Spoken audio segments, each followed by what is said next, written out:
Et bonjour à tous, on est de retour pour une critique père et fils. Je suis le père. Je suis le fils. Et on se retrouve aujourd'hui pour Le Salaire de la peur, le remake Netflix et français réalisé par Julien Clerc. Julien Clerc, n'importe quoi. Julien Clerc, c'est un chanteur. D'accord. Donc là, on parle du réalisateur Julien Leclerc avec Franck Gastambide et Alban Lenoir et Sofiane Zamani.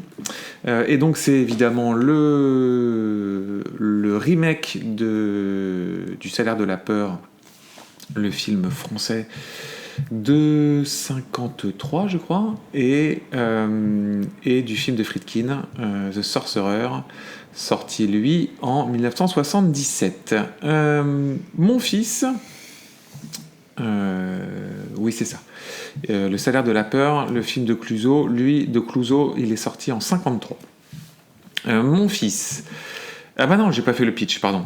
Et donc, le pitch, c'est afin d'empêcher une explosion qui ferait des centaines de victimes, une équipe clandestine est formée pour transporter de la nitroglycérine à travers un désert parsemé de dangers. Excuse-moi. Formé. Bon, non, c'est à peu près ça. Oui. Le pitch, ok. Oui. Mon fils, qu'as-tu pensé du Salaire de la peur de Julien Leclerc ? Donc, j'ai compris que le film de Friedkin était un très bon film. Un très grand film. Très grand film. Pas Jessica, un très grand film. Le film de Clouzot aussi, de 53. Mais bon, c'est celui qui reste encore plus, c'est celui de Friedkin. Et ça pique. Ça pique. Ça pique. Parce que t'as pas vu le film de Friedkin. Non. C'est ça qu'il faut dire. Je pense que... Non, mais... On va faire une critique flash, hein. On n'a pas précisé. Oui, alors ce film, on va faire une critique flash. Ouais, on va faire une critique flash. Bon, désolé, j'enjambe ton avis. C'est nullissime, mais à un point. Là, on est au-delà des films nuls qu'on voit au Cinoche. Là, c'est un film nul de télé. Ça pourrait être un téléfilm, littéralement un téléfilm, dans sa réal, son jeu d'acteur, le scénario est... Et pourtant, l'histoire est simple. Enfin, je veux dire... Le scénario. Alors, excusez-moi, je fais une parenthèse. Voir le film Le Salaire de la peur qui vient de sortir avec le père, je n'ai pas arrêté d'éclater. Non, mais c'est un film qui était... Enfin, pour le coup, Le Salaire de la peur, c'est un nanar, quoi. C'est presque un... Comment dire ? C'est un film qui se prend très au sérieux et qui est complètement ridicule dans tout ce qu'il fait. Et je sais pas comment on fait les gens qui sont à la prod d'un film pareil pour faire le remake d'un film cultissime, d'un très très grand film, de deux très grands films, de films vraiment majeurs de l'histoire du cinéma, et de faire un truc aussi nul. C'est-à-dire que tu peux te planter, tu peux te planter, tu peux faire un remake, tu peux essayer de faire autre chose, etc. Mais alors là... Mais à ce niveau-là, c'est... dur. C'est presque avoir du talent. On a l'affiche... C'est le meilleur remake en partant du bas. C'est le meilleur remake en partant du bas. On a l'affiche IMDb sous les yeux. C'est le film avec la plus basse moyenne qu'on ait chroniquée dans Père et Fils, parce que sa moyenne est à 4,5. Faut y aller. Sur 10. Faut y aller à 4,5 sur 10 sur IMDb. Ouais. Bon, on va pas faire comme d'hab l'histoire, les personnages, la réal, ça mérite pas tout ça. Juste dire que la réal est absolument nulle. Moi j'ai quelques trucs à dire quand même, mais je te propose qu'on fasse plutôt une liste des plus grosses aberrations qu'on a vues dans le film. Le film. Tu veux commencer ou je commence ? Vas-y. Alors, moi déjà, il y a un truc qui m'a choqué, c'est que... et alors, pour m'en convaincre, j'ai revu derrière la version de Friedkin, parce que je voulais en avoir le cœur net. Mais en fait, dans la version de Friedkin, il y a toute une exposition dans laquelle il présente les trois personnages. Donc c'est 3, t'as un terroriste, un mec, un délinquant en col blanc, et le troisième c'est un... C'est pas le français. Le français c'est le délinquant en col blanc, et le troisième c'est un braqueur de banque, c'est l'américain. Et le terroriste c'est un palestinien. Et en fait ces 3-là se retrouvent, en fait, sont obligés de s'expatrier dans un pays d'Amérique latine, pour pouvoir survivre, je me souviens plus lequel. Et en fait, ils bossent de petits boulots, etc. dans ce pays-là, et ils sont dans une exploitation de pétrole. Cette exploitation prend feu, et donc ils ont besoin de transporter de la nitroglycérine pour l'éteindre. Donc ça c'est la version de The Sorcerer. Et là, ça reprend en fait ce même canevas, et ça reprend en fait cette mécanique d'exposition qui, dans le Sorcerer, est quand même assez longue, parce que l'exposition, ils sont dans le camion à peu près au bout d'une petite heure de tête dans le film de Friedkin. 1 heure. Ouais, mais dans le film de Friedkin, c'est encore plus long que Le Salaire de la Peur. Oui, mais dans le film de Friedkin, ça fait du sens. Parce qu'en fait, t'as une intro de 10 minutes par personnage, déjà. Pour t'expliquer, tu as une séquence à Gaza avec le terroriste, puis une séquence en France avec le français, puis une séquence aux États-Unis avec l'américain. Et si tu veux, et puis après, tu as la séquence où ils se retrouvent tous en Amérique latine autour de l'explosion. Donc, tout ça s'imbrique de manière logique. Et l'idée, c'est aussi... Et puis, donc, comme je te l'ai montré vite fait, Friedkin, il avait vraiment cet aspect très documentaire, c'était un réel de docu à la base, et donc très naturaliste dans sa manière de faire les choses. Et donc, là, les mecs qui font ça, là, le Salaire de la Peur version Netflix, donc eux, la version naturaliste, le côté documentaire, tout ça t'oublie, hein, ça n'a plus aucun intérêt. Ils veulent juste faire un film d'action à la Statham, mais, donc, l'idée, c'est que dans ce cas-là, ok, pourquoi pas? Moi, je dis, ça peut être une proposition. Mais dans ce cas-là, t'y vas au niveau du rythme. Tu vois, tu les fous dans le camion au bout de 10 minutes et c'est parti, parce que tu connais l'histoire de base. Non, ils te reprennent une exposition de 40 minutes. Et moi, j'ai regardé, j'ai fait l'exercice parce que j'ai vu exactement le timer. Ils sont dans le camion avec la nitroglycérine à la 50e minute. Sur un film qui dure 1h40. Alors, quand tu veux faire un film d'action, où le cœur de ton action... Et puis, il n'y a rien d'autre autour, parce que les personnages sont vides, sont nullissimes. Donc, tu as juste l'action. Tu ne commences pas l'action à la moitié du film. Non, est-ce que je dis des bêtises? J'exagère pas. Non. Donc ça, c'est la première aberration que je vois.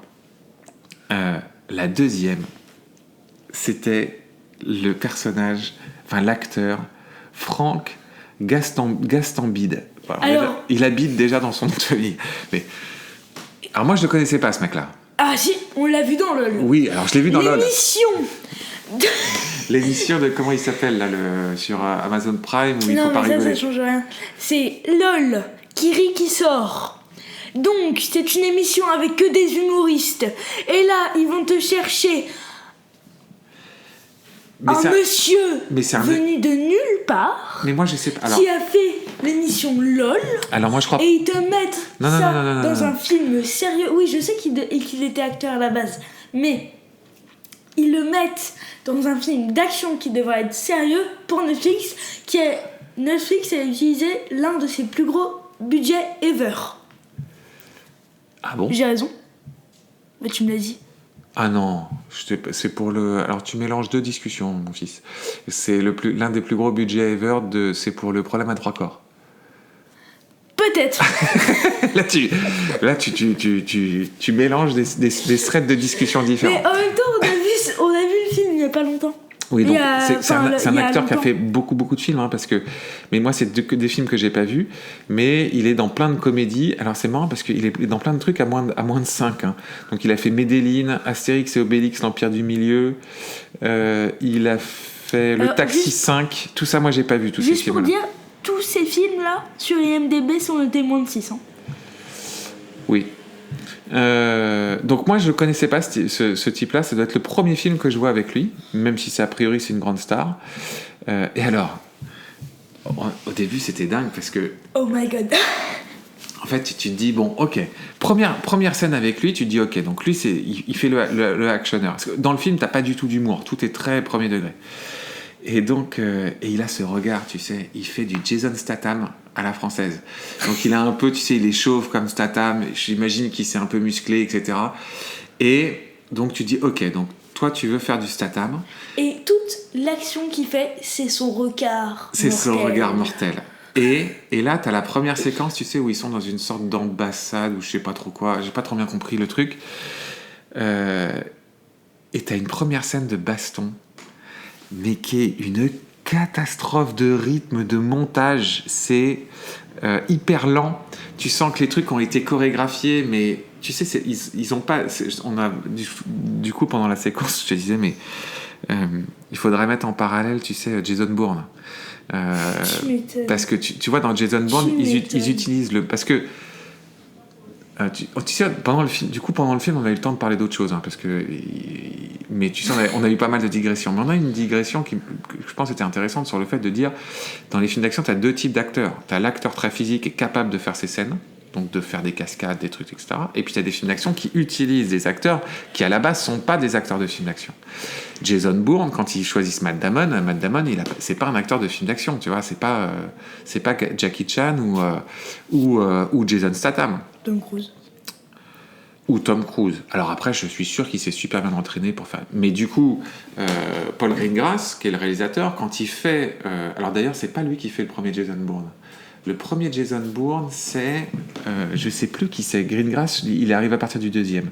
Mais peu importe. La réalisation, en fait, de ces films-là, elle s'adapte aussi au fait que tu as un acteur qui est pas forcément capable d'aller hyper vite dans ses mouvements. Et du coup, sur le montage et les accélérations. Sur les plans de caméra. Exactement. Tout est sur les plans de caméra. Tu as les plans de caméra, la chorégraphie, les plans de caméra, des accélérations, etc., qui te permettent de créer du mouvement et de l'action où ça a du punch, ça a de l'action, ça tape. Là, t'as l'impression que le mec, il filme comme une série, tu sais, sous le soleil, là. Il te plante sa caméra comme ça, et t'as les deux acteurs qui font leurs mouvements comme si ils étaient en train de s'entraîner. Vas-y, à toi, je suis prêt. Attention, j'y vais.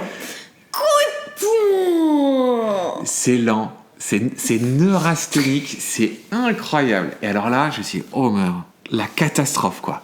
Hein? Tu te souviens? Et en parallèle, t'as donc cet acteur-là, Franck Gastambide. Bon, attention que lui, il sait pas faire le truc. Mais par contre, il a le regard à la Statham. Et ça m'a fait marrer tout le film. Le froncement de sourcil à la Statham. Bon, voilà, ça, pour moi, c'était le deuxième truc. Vas-y, toi, tu vas enchaîner?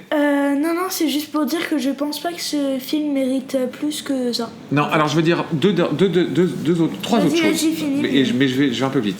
Il y a aussi Alban Lenoir dans ce film, et nous, on aime bien Alban Lenoir.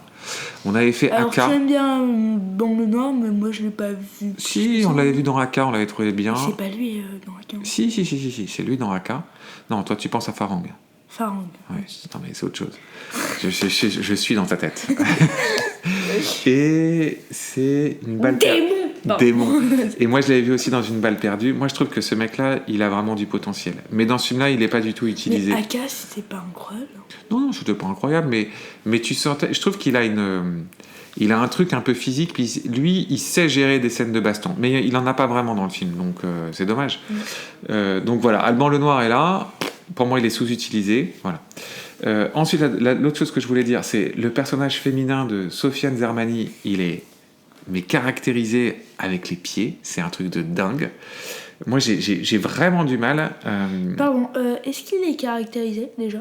Parce qu'avec les pieds, je trouve que t'en fais un peu beaucoup. Non, mais les dialogues qu'il lui donne, ils sont affreux, vraiment affreux. Et, à la française, hein. Non, pas à la française, où tu peux avoir des trucs. Mais alors là, franchement, le boulot de scénariste sur ce film. Et alors, moi, j'aimerais un jour rencontrer les gens qui ont écrit ce film et savoir qui a écrit la séquence. Parce qu'alors là, je me suis fait le facepalm et je me suis dit, mais alors là, qui a validé ça? Donc, t'as une scène, je sais pas si tu te souviens, où t'as le méchant. Mais le pire, c'est pas eux. Non, mais tu vois de quoi je parle. Non, mais là, je me suis dit, mais c'est pas possible. tu vois de quoi je parle? Je vois très bien de quoi tu parles. C'est pour ça que j'éclate de rire. Donc la petite équipe, la fine équipe qu'ils envoient en mode avec les camions, t'en as un, tu le repères direct que ça va être le traître. C'est comme dans les dessins animés, c'est toi, tu vas être dans les trucs. Tu sais, c'est comme dans les Scooby-Doo où tu sais déjà qui va être le coupable. Ça va être toi, on le sait. Non, mais tu sais, c'est presque comme ils ont une discussion, le gars, le méchant, il est avec un beau sourire. Après, il se retourne et il fait moi. Oui, exactement. Et après, la scène d'après, ils disent oh, c'était toi. C'est ça. Non, mais exactement. Et donc, vers les 2/3 ou 3/4 du film, je sais plus trop, t'as une scène où je spoil. Hein. Enfin non, je spoil pas qui c'est, donc voilà. Donc t'as ce traître qui évidemment découvrir bien vite. fait de la traîtrise. Et alors la scène d'après, il est dans le camion. Et là, il fait, tu sais, le rire de méchant, comme dans les Chevaliers du Zodiaque, quoi, tu vois. Il est en train de conduire tout seul dans le camion et il se marre comme ça de son plan. Et après, il se ramasse tout seul dans la falaise. Oui, et après, mais exactement. Et après, il loupe un virage. Il loupe un virage. Et il se ramasse. Et tu te dis, mais qu'est-ce qui s'est passé ? Qu'est-ce qui s'est passé à l'écriture pour que... Parce que ça tu sais quoi, je trouve que ça ressemble à un pari perdu, quoi. C'est genre, tu sais... Moi, je sais pas si tu as déjà fait ça, mais moi je faisais ça des fois en soirée. Tu sais, tu fais un pari avec des potes, tu dois placer des noms absurdes quelque part, et sans que les gens s'en rendent compte, et tu gagnes le pari, quoi. Là, t'as l'impression qu'ils se sont dit, écoute, tu sais quoi, on va placer la scène la plus absurde possible, et on va voir si ça passe, quoi. Bah, c'est passé. mais les gars, ça se voit que c'est complètement absurde. Bref, bon, vous l'avez compris, c'est nul. Ah bon. Mais à un point, ça creuse. Ouais, faut y aller. Ouais. Et reprenez pas le remake d'un film aussi énorme, enfin, de 2 monuments du cinéma comme ça. Je sais pas, moi. Ou alors faites les choses mieux. Faites un Scooby-Doo, je sais pas. Non, mais c'est ça. Enfin, je sais pas. Là, il y a vraiment un truc, je comprends pas le projet, quoi. Je comprends pas ce qui a voulu être fait. Je sais pas, c'est comme si tu faisais le remake d'un film de Kubrick, quoi. Tu sais, tu te réveilles un matin et tu te dis, moi, ok, je vais refaire Orange Mécanique. Vous inquiétez pas, les gars. Avec 3 acteurs. Faire un petit Terminator. Avec 3 acteurs que j'ai rencontrés en soirée. Et on se fait le scénar en un week-end. Non, mais tu te dis, mais au secours. Bon, bref, désolé. Je me suis lâché, mais... Oh, punaise, on a fait 18 minutes. Bon, on arrête là. Je pense que c'est beaucoup trop long. Le film mérite beaucoup moins que ça. Exactement. Mon fils, est-ce qu'on conseille Le salaire de la peur ? C'est une question qu'on pose, papa. C'est pas normal, en fait. Non, on le conseille pas. Et surtout, arrêter de faire des films comme ça. Oh non, mais... Ouais. Hein ? En fait, ça sert à rien. Ou alors, si vous voulez faire le remake d'un chef-d'œuvre, ayez un peu d'ambition. Ouais. Voilà. Et que dire d'autre ? Eh ben, c'est tout. C'est tout public, hein. C'est tout public ? Oui. Non. Je ne sais plus. Je t'avoue que. Si. Ok. Eh ben, tu sais que c'est notre 69e épisode, donc le prochain, on sait, ce sera un épisode anniversaire. Ta. En plus de quoi ? Ça fait un super truc. Je t'expliquerai après. Ok. Parce que souvent on enchaîne les podcasts. Les podcasts ? Bah là on va enchaîner. Et là on va enchaîner et du coup voilà, c'est pour ça. Eh ben génial. À bientôt et à très vite. Pour un bon film. Allez, salut.